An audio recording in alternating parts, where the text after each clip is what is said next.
This surprise announcement, Paul, came just hours after Iran launched a direct attack on U.S. forces. Yeah, what a whirlwind tonight, Adrienne. Just as the world wondered whether this was about to spiral into a much broader, bloodier conflict. Indeed, the U.S. president, as he does, dropped word on his Truth Social platform, effectively that it's all over. A ceasefire, and within hours, a full end to the war, although tonight, a complication. Reports late this evening from Iran's state news agency, there's no deal if Israel doesn't comply. There's a lot to unpack here, but why don't we begin with Donald Trump's post? Here's what dropped just after 6 p.m. Eastern. Congratulations to everyone, he writes. It has been fully agreed by and between Israel and Iran that there will be a complete and total ceasefire beginning in approximately 6 hours from now, when Israel and Iran have wound down and completed their in-progress final missions. After 12 hours, he continues, the war will be considered ended. The official end, he says, comes around 6 p.m. Eastern tomorrow. I would like to congratulate both countries, Israel and Iran, on having the stamina, courage, and intelligence to end what should be called the 12-day war. Said Trump tonight. Separately, he expects this to last, quote, forever, calling it a wonderful day for the world. All of this just hours after Iran retaliated for that massive strike by U.S. forces on Iranian nuclear facilities early Sunday. Multiple rockets fired from Iran said to target the giant U.S. military base outside Doha, Qatar. But these images underline Iran's response, ferocious as it seemed, was in fact tepid. Here, anti-missile defense systems intercepting all but one of the Iranian missiles. Trump calling Iran's retaliation weak and noted Iran itself had given a heads up the missiles were en route. Trump even thanking Iran for doing so.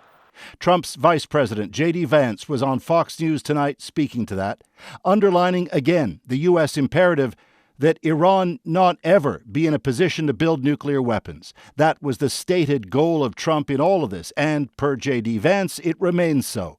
Here's a clip. But here's the question. If Iran is desperate to build a nuclear weapon in the future, then they're going to have to deal with a very, very powerful American military again.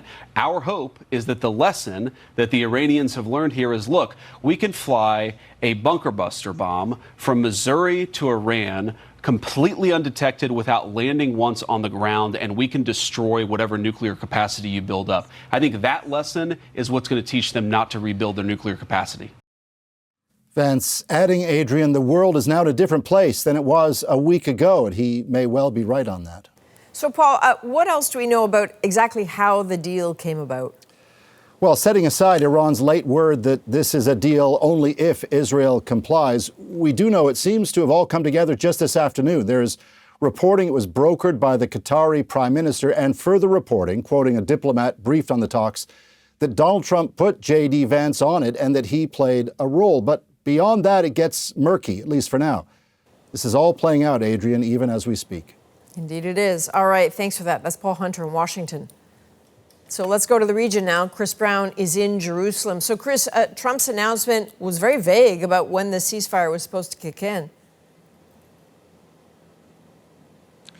Well, his post about that ceasefire came right as both Israel and Iran were actually in the middle of attacking each other. Israel had planes in the air, was really pounding targets in Tehran, and Iran had drones over the northern Golan Heights. This had already been one of the most violent days of this war, even before Iran launched those missiles at the base in Qatar. There had been heavy strikes during the day in Tehran, and notably many of them were on regime institutions, including the headquarters of the Revolutionary Guard and a prison that is infamous for detaining opponents of the government and torturing them. Iran also sent a couple of waves of ballistic missiles to Israel as well and spread them out over the length of the country as if to try to cause as much inconvenience as possible. Israel says it manages to intercept about 90% of Iran's missiles, but those that hit Adrienne do cause a lot of damage. And so all that, Chris, just, adds to the confusing signals, it seems, about whether a ceasefire was really even possible. Very much so. We have not heard directly from Iran's supreme leader, Ali Khamenei, in days, but his officials had been saying right up until Trump's post that Iran would not negotiate anything while Israel was attacking. And Israel had been demanding that Iran stop its missile launches. Benjamin Netanyahu has been signaling all weekend that Israel is close to meeting its war goals, essentially ensuring that Iran could not build back its nuclear program nor its ballistic missile capabilities. And these attacks on the regime targets in particular that we saw earlier seem designed to send a message to Iran that it could not afford a long war of attrition with Israel and would pay a heavy cost as long as it continued to fight. Adrienne. All right, thank you. That's Chris Brown in Jerusalem tonight.